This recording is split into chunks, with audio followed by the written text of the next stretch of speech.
just sitting in the workshop for a little minute because it's like way too windy outside to record. All the mulches in the bed. It's fleece from the local farm. It's just a byproduct, so you know, completely sustainable. And now I have a trailer full of soil to wheelbarrow into the bed. No time to lose, really, is there? Hello, Henry. Hello, Henry.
I just wanted to show you this. So I've been making pigments the last few days, and if you have seen my previous video, I will link there, maybe, on nettles.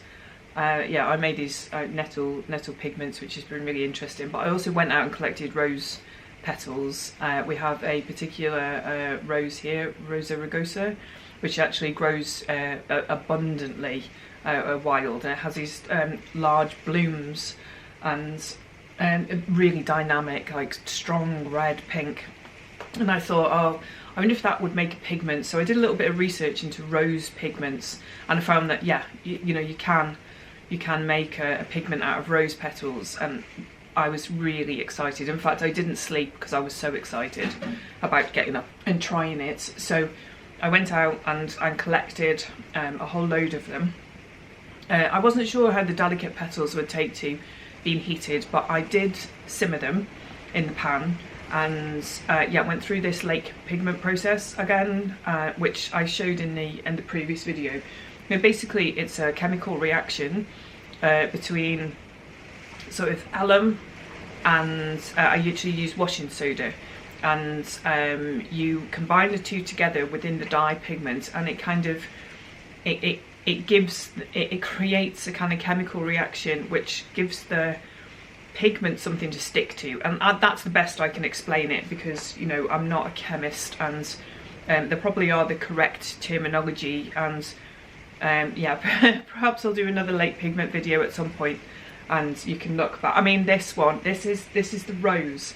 Now I'm hoping that the camera will sort of pick up the colour, but if you can see the top there, when and you can see the separation, so this is like the pigment here.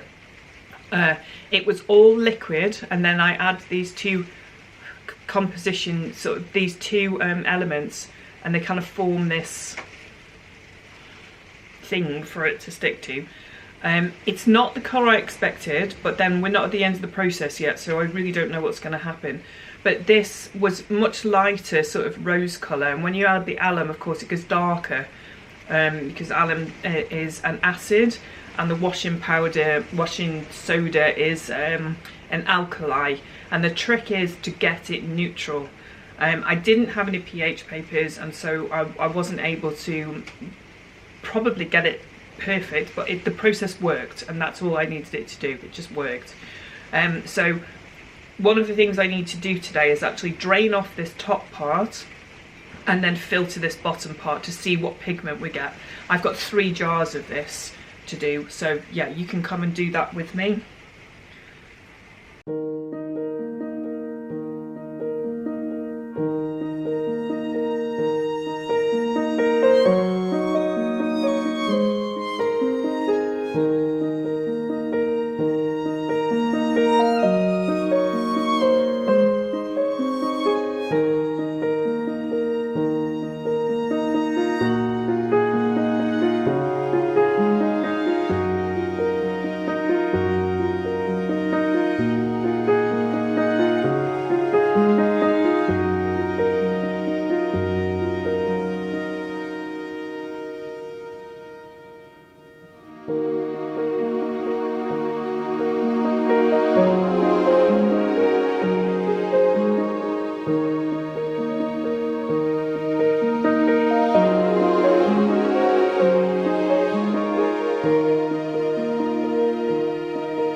So here what we've got is the late pigment going through the filter, and what it leaves behind is all that stuff that was captured at the bottom.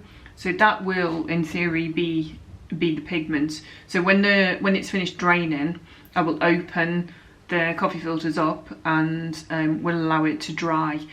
This always surprises me in the drying process how much it reduces again.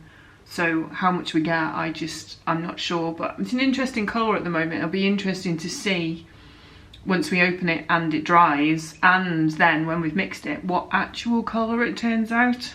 I think it's going to be, I can't decide. It's very purple at the moment, which is quite away from the colour of the flowers, but we'll see.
The process has been really interesting. I've always been a bit dubious. I mean, I've been making, oh, lavender's got me. Oh no, there's a piece of nettle.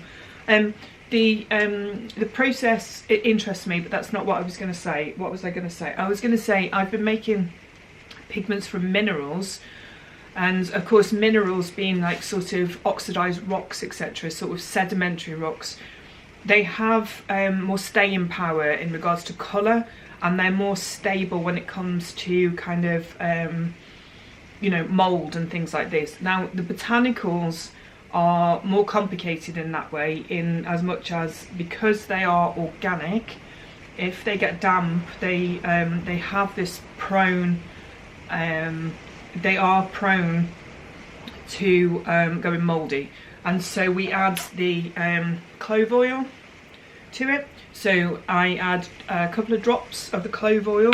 This is an antifungal, antimicrobial, antibacterial, and so it prevents that sort of mould build up and hopefully gives it more shelf life. But they can be unstable, you've just got to take care of them. And of course the thing about botanicals as well, even with the alum, I think they're probably they have that thing of not being you know, light resistant. Yeah, it's very much with the botanicals. I've been doing a lot of botanical dye on cloths for a long time, but yeah, when it comes to the sort of pigment process, this is quite new to me with these. So yeah, it's all experimentation, and experimentation is great. We should do more of it. You know, as children we play, don't we, and we experiment, but as adults we become self-conscious, or we start to think we're being judged, and we think that playing isn't allowed, but playing is totally allowed. I find that as an adult of this age, I love to play more. Yeah, definitely love those kind of childlike qualities in myself. It's quite fun.